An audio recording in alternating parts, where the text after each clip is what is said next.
Okay, welcome to Coding Car Software Application Academy. In this tutorial, I will show you how to use your Android phone to run a Python program. And in today's lesson, I'm going to use a Python 3 IDE.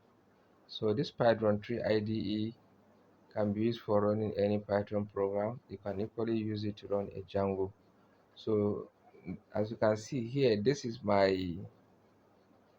Play Store. So from the Play Store, you can search.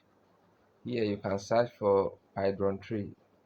When you search for it, you can see it here. It's going to pop up here. Then you click install. So the program is going to start the installation very soon. So let's patiently wait to install.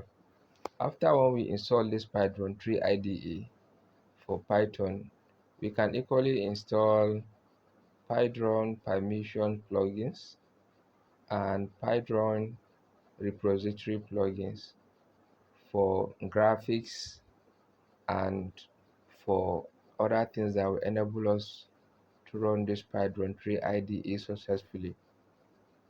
So let's wait in. It has downloaded now. The program has downloaded. So now the next thing is for us to type for Python permission plugin. As you can see, the first one here, you click on the first one, you can see it here, then you select it. I already have it installed, that is why it was telling me uninstall. In your own case, you just have to install it. After when you finish, then you search again. You search for Python repository like this, then you click here. So this is the Python repository plugins, then you install it as well. I already have it installed. So after when you install it, then you minimize this interface, and let's go and open the Python application now. Look at it here, then you click on it. Okay, it was welcoming you, then you start learning. Click the first one, I'm just clicking. In your own case, you can check and be following the procedures depending on what you want to do. Then continue, you click, then you cancel. Okay, look at it now. It has installing Python. It's beginning to install Python for me automatically. So this is the first interface. Let's run the first Python code here with print. Remember, I'm using a hacker's keyboard. A hacker's keyboard is very good for programming with phone. So now I'm typing hello world now. Let's say hello world this way. Then you press enter. Then as you can see, this is output. You can equally use interpreter. When you click here, you can see interpreter. Then you select interpreter. This is a Python interpreter. Then let's assign x to be equals to, let's say 2. Okay, s to be equals to 3. You press enter.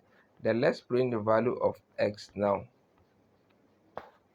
X, and then press enter. As you can see, we can equally do so many things with it. Let me do. Okay, this tutorial is not to show you how to do all these operations, but I'm just trying to show you simple things about this, right? So this is 2 times 4. As you can see, I have 8. So this is just a simple. On the next tutorial, I'm going to show you all about this interface. As you are seeing here, I'm going to show you step by step on how to utilize the importance of this interface. So you can do so many things with this now, as you can see. So congratulations, you have learned how to run your first Python program on your Android phone. You can do so many things with it. You can use this Python to run a web application with Django. I'm going to do a video for that separately to show you how to do that. So subsequently, we'll be doing our tutorials on how to do variables with this phone, mathematical operation with phone, if statement, and what have you. So don't forget to subscribe to our channel, share you like and click the notification buttons for more videos. Happy learning. Thank you.